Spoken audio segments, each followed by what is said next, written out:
Smile, John. Good evening.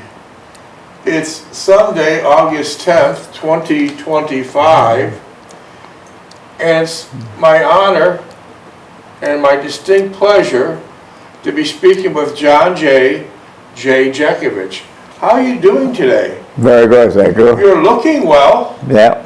You're looking chipper. Chipper, huh? Did you have a nice dinner? Yeah. So everything's going good today, huh? Well, as usual, very good, yeah. Yeah. Mr. Jeckovich was from Company H, the 2nd Battalion of the 291st Regiment of the 75th Infantry Division of the U.S. Army during World War II. Mr. Jeckovich lives by the motto, yesterday is history, tomorrow is a mystery, and today's a gift.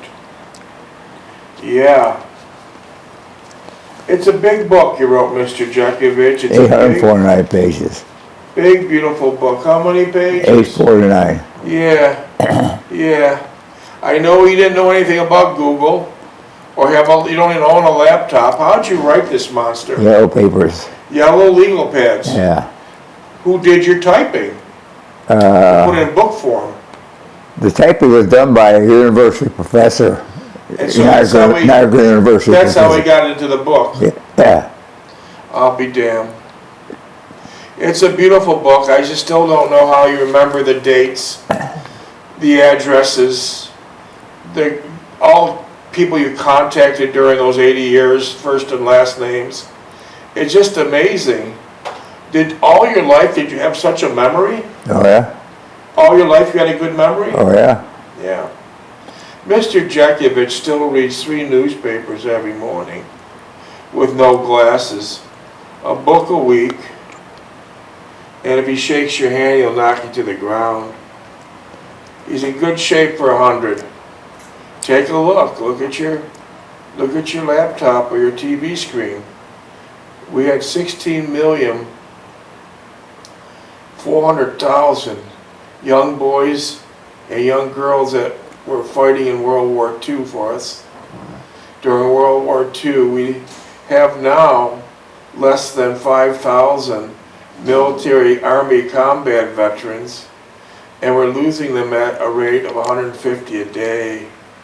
So, any questions you have for this World War II hero, ask him, text him, call him, we don't care what you do. He's free to answer any question you like, and he'll give it straight up.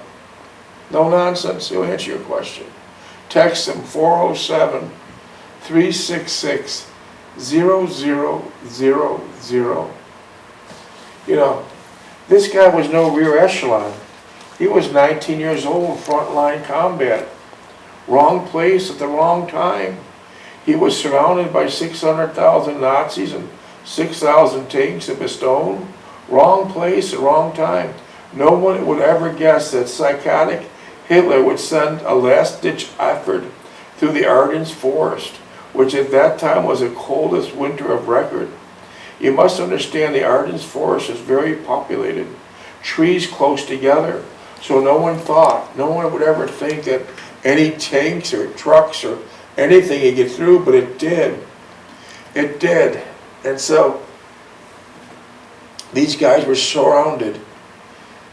These guys were surrounded at Bastogne. And what was your orders? Hold it. Because the war would turn out horribly bad if the Nazis got a hold of Bastogne. But here's the problem. They had 4 miserable days because they couldn't get air support. The weather conditions made it impossible to get air support. They needed 30 or 1,000 American paratroopers. They needed food, they needed ammunition, they needed weapons, and they needed air support to start shooting down these tanks and these German Nazis. But it couldn't come through.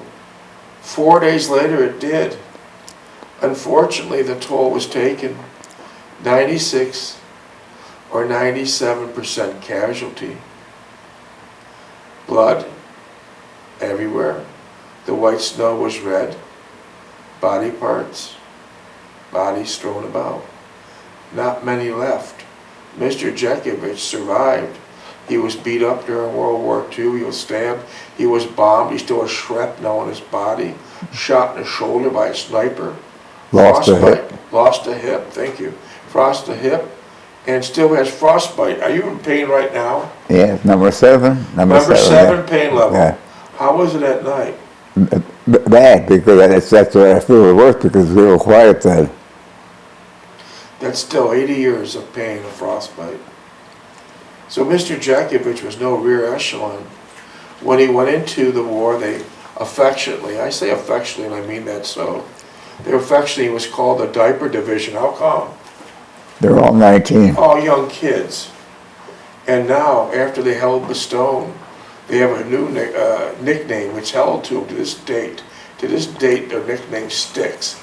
And now they're referred to as the Bloody Bastards of Bastogne. The Bloody Bastards of Bastogne.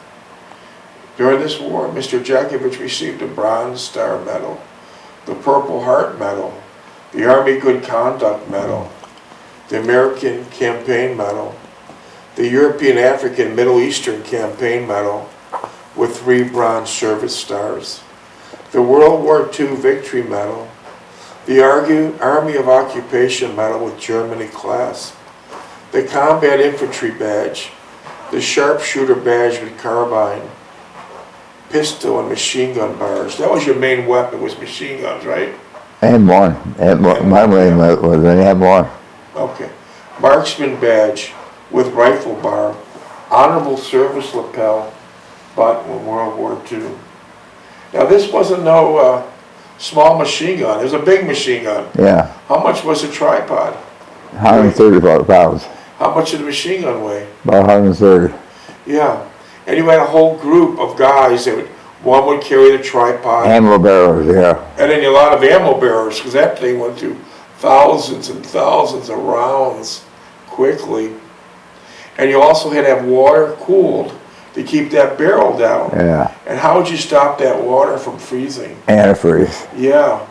Because don't forget, we're in the coldest winter of record. Didn't one of your staff grab the barrel? Yeah. What happened? Oh, he said, I'm home and burned his hand up. Yeah. Wow. Man. You know, they say it all the time, the greatest generation of all time, and I can't find a reason not to agree. And after reading his big, long, beautiful book, 849 pages, let me tell you a couple of things that stick out. These young people back then were, number one, very patriotic. Very patriotic. And number two, these young men back then had a hell of a lot of empathy. They had a hell of a lot of empathy. And I don't see much empathy today. I'm sure there is. I'm sure there is empathy today, but it's hard to find. But I believe there's still more good people than bad. Yeah. And, huh? More good people than bad. Yeah, more Yeah. good people than bad. Empathy is a glue to civilization. We must know empathy is a glue to humanity.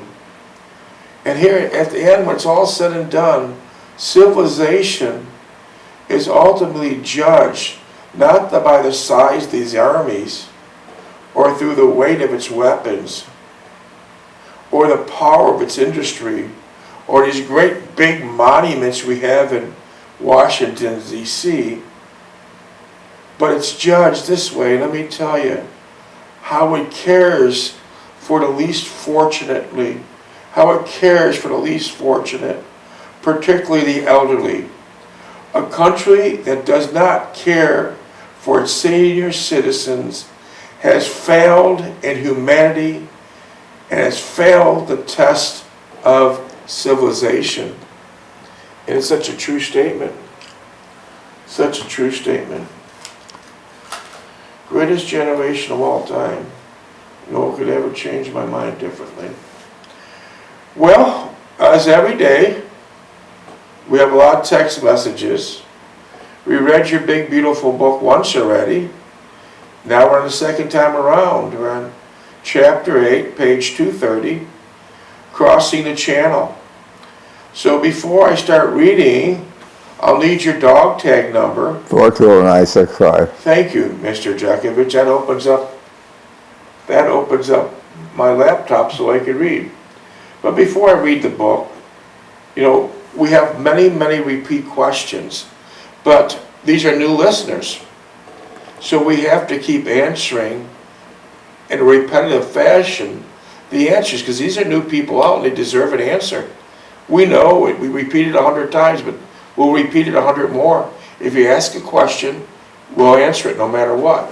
Question today, several times. Mr. Jeckovich, where could I buy this book and how much? It's not for sale. Not for sale. It's never going to be for sale. It's not about money. Mr. Jeckovich is okay. He's okay in that department.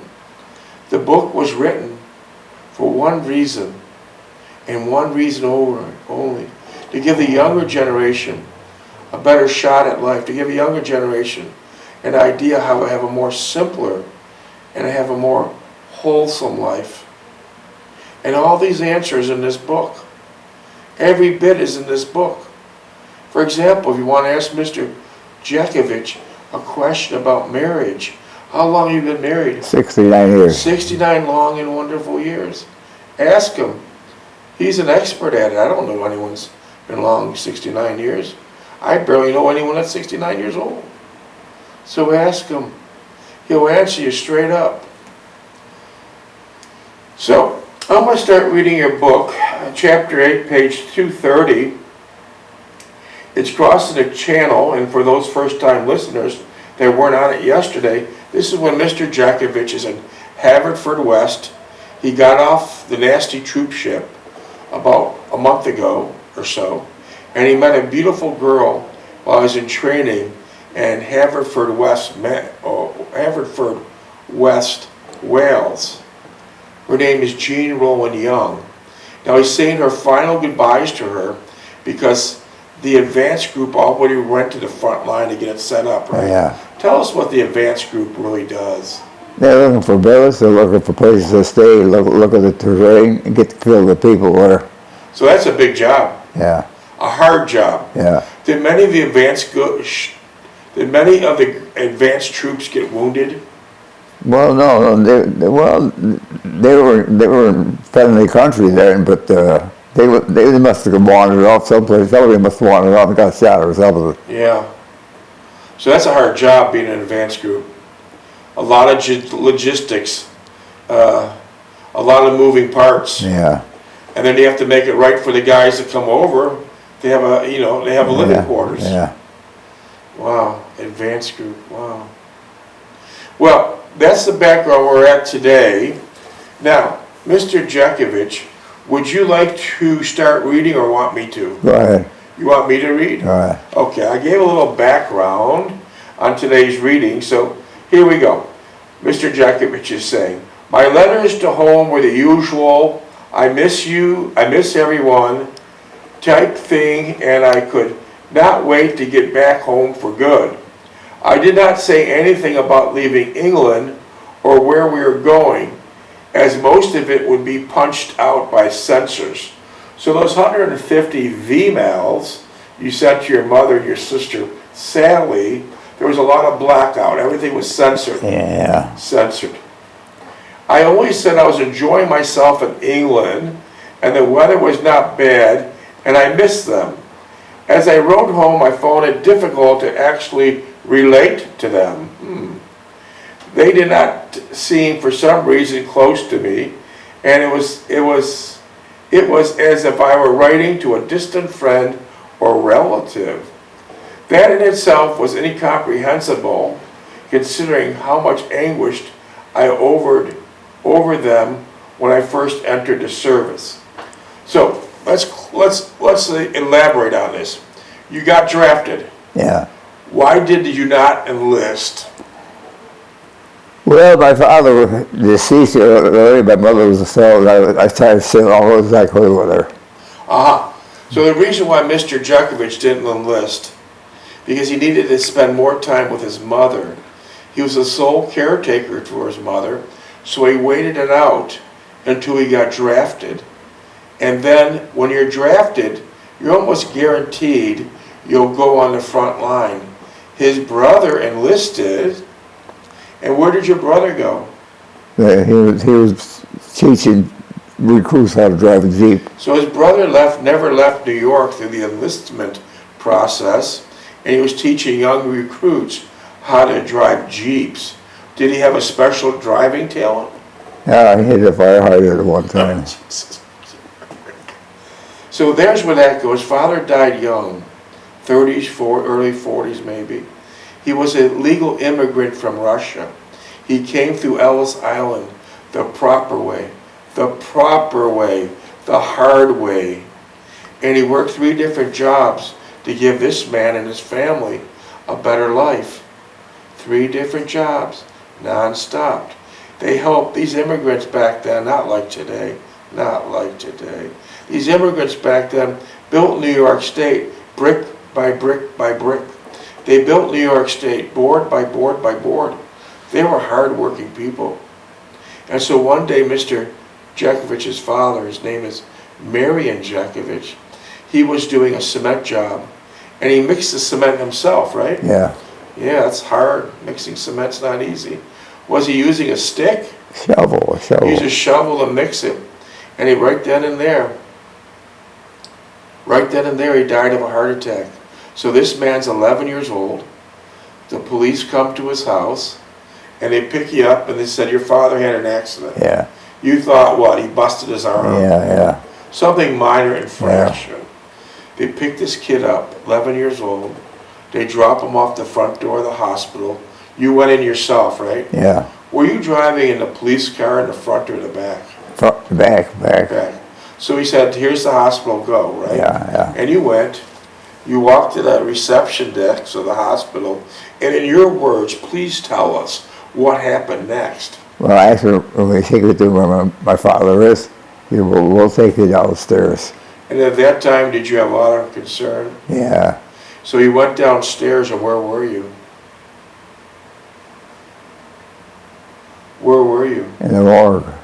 And what did you see in the morgue? I see my father laid out, his eyes closed, had a little stuff on his face, a little stuff on his pants, cement and that.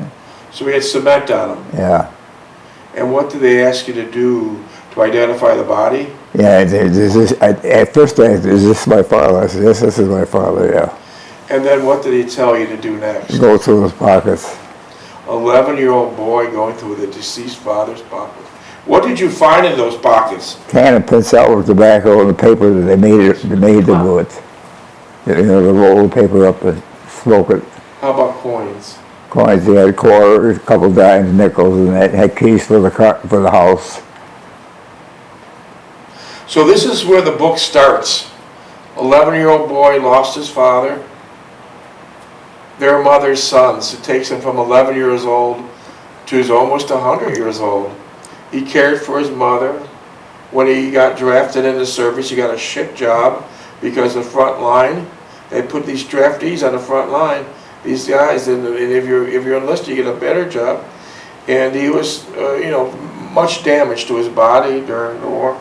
Well, we were 33, that's what they wanted. Yeah, 19 years old. Yeah. The teenagers, it might be hard for you to believe or understand this, the teenagers were 10 times the fighters as, say, a person in their mid-20s. Yeah. Teenagers got a lot of energy and stamina. You start losing it in their 20s. But that's an argument for another day. So when you were in the war, let's just talk about this a second. Did you send all your money home to your mother? I sent most of it, yeah. Yeah, to your mother. Did your mother appreciate it? Oh, yeah. Yeah. Yeah. Mm. That was an allotment I sent her every month. Yeah. Yeah. Mr. Jeckovich, many people in your neighborhood have a very strong accent. How come you don't? Because they were still talking the native language at home, and my father said, we're here in America, we talk English, and that's it. No foreign Russian or Polish. So your father put his foot down. He says, there's no Russian in this house, and there's no Polish in this house. We're here as Americans, and we'll be Americans speaking English. And that's why you don't have no accent. Yeah. Jeez. That's amazing. Your neighbors had bad accents. Yeah, Walensky had a bad accent. Real bad accent. Yeah. He was from Poland? Huh? Poland? Yeah. Yeah. So that's how the book began. That is exactly how the book began, and that's why we're reading it the second time around. When you were growing up in Niagara Falls, New York, could you please explain to us what the city looked like and how beautiful it was? Well, Niagara Falls was a beautiful city, well kept, almost as good as the one on our Canadian site at that time. Yeah. And you had, like, give us an example. You're outside all the time. Give us an example if you wanted to go ice skating in your front yard. What would you do? Get a pipe wrench and open the fire hydrant and pour the water out. Yeah, beautiful things. I think today if you did that, you might be in big trouble. You might be in big... So you had a great time living there. Yeah. Was there many houses on the street? No, they were scattered. They were all built up now. There were about, maybe 5 or 6 houses on the street. Uh-huh. Uh-huh. And it was a great big event when your mother and your father scrimped and saved and put a down payment on that house. Yeah. And every week, well, was that the first house you had a bathtub? Yeah. Because the other houses, where was the bathtub at? In the kitchen. So this is the first house you had a bathtub that was in the bathroom. Yeah. Beautiful. And so your mothers and fathers scrimped and saved, and they were able to put a down payment. And every month you would take $48.62, and where would you take that So money? we sent it to Mr. Belden. He's the owner of it. Mr. Belden? Yeah. And where did you pay him, at his house? Yeah. Wow. So that was your mortgage payment, 48 bucks. Yeah. Simpler times. Mr. Jeckovich was born in 1925. He lived through the Great Depression, and then from there he ended up on the front line. Yeah. But the Great Depression didn't bother you. No. You weren't affected by it, right? No. You didn't know any better. You thought it was perfect, right? Yeah, we had good basic clothes, Eastern new clothes and everything. Yeah. Paid well. Being born in 1925, you must understand gasoline was 7 cents a gallon. A big beautiful house is $2,000 or $3,000, and a brand new car $500. Mr. Jeckovich being born in 1925, and here we are at 2025. He's knocking at a door of 100, right? Yeah. Mr. Jeckovich said a few readings ago, he blinked his eyes at 20, and now he's 100. Where the hell did 80 years go? Yeah. Where'd it go? Is it, you're serious? You blinked your eyes at 20? Yeah. Yeah, I believe you. I believe you. You blinked your eyes at 20 and now you're 100. So listen, boys and girls, what he's saying is the 6 truth. minutes. Huh? 6. Life goes by quickly. Enjoy every day to the fullest. Enjoy every day. You're only visiting here for a short time. You must understand, life is very, very strange. You arrive with nothing. Then you spend your whole life chasing everything. New car, new clothes, new diamonds, new house. The list is long. But still, you will leave with nothing. So make sure, boys and girls, make damn sure your soul gains more than your hands. Make sure your soul gains more than your hands. Yeah. Wow. That is amazing. 100 years old. You never took a prescription. You never took a vitamin. You jogged for 80 years. Did you drink? No. Did you smoke? No. So what, is that what the reason, is that? Genes. Your genes. Okay. So that combined with the other things is probably a formula. Yeah. But that formula might not work on anybody else. Yeah. It's so individualized. It's unbelievable. Wow. Boys and girls, if you're 40 years old and listen to this, you have about a 5% chance making it to 100. I don't know anyone that's 100, I'd be honest with you. I don't know anyone that's 100. But there again, any questions, the man's here, text him, 407-366-6666. 0000. Wow. So we're reading page 30, chapter 8. You're sending your mother a lot of emails home, right? Yeah. What'd you send home? About 150? On Rockman? 150 emails. Oh, yeah. 150 V. See, they're not called emails, they're called V-mails. V-mails, that's what they were called back then. Victory. Yeah, victory mails. Where are these emails? Where are Well, these V-mails? huh? Where are they? Well, my sister, I had them in the closet in the room, and she took them and threw them out. Not nice. Not nice. I also noticed most of your records, that record disappeared, but I also noticed most of your records were burned in St. Louis in a big military office. Yeah. But we did find some records, and then finally when you got out of World War II, they decided to give you a mustering out pay. What's a mustering out pay? A monthly allowance. Yeah. So they decided to make Mr. Jeckovich whole again. They decided to give him what's called a mustering out pay so he could get his life back in the civilian life back to normal. How much did they give It you? was 300. They gave him a total of $300. And how did they pay you? Once a month. Yeah, $100 per month. And that's what it was back then. You didn't complain about it. No. That's the way it was. And then they gave you a bonus. What was the bonus? $29 to get bus fare. And what was that money for? Bus fare home. Jeez. Was it difficult getting home? Was it difficult starting over? No, well, yeah, sure, it was a different life. So what did you do? Where did you work? Well, I worked for my uncle all the time. Your Uncle Andy, Yeah. who's also your godfather. Yeah. Where did you work? Well, You worked with Uncle Andy at Croisdale's Aluminum? yeah, we worked at every factory in the city in Buffalo. And what did you do in all these factories? Duct work, installing vents in places that. And so you were in and out of every factory with Croisdale's Aluminum, putting in aluminum ducts and things like that. Yeah. So you knew what these factories were. Yeah. Would you ever work at Hooker? No. Would you ever work at Great Lakes Garden? No. How'd you end up working where you worked?